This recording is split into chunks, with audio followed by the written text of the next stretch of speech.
Magandang araw sa inyong lahat at welcome sa aking channel. Nagkagulo ang mga netizens matapos ibida ng aktresa si Kim Chiu ang kanyang all-black outfit.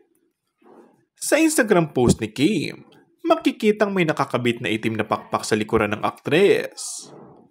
Game na game naman si Kim na umaura habang suot ang pangmalakasan nitong outfit. Narito ang say ng mga netizens sa pag-aura ng aktres. A true angel in human form. Ang amo ng mukha, pero sobrang hot. Wow, ang ganda mo talaga, Kim. Ano kaya ang say ng boyfriend nito na si Paolo Avellino?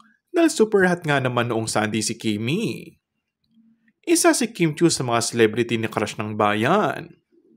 Bukod kasi sa chinita look ni Kim, magandang height niya.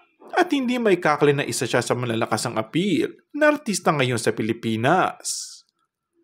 Samantala, todo na nga ang paghahanda ng aktres para sa calendar girl na gaganapin sa November 20.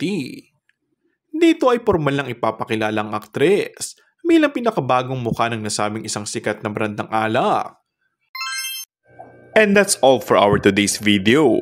Kung bago ka lang sa aking channel ay mag-subscribe at pindutin na rin ang notification bell. Maraming salamat!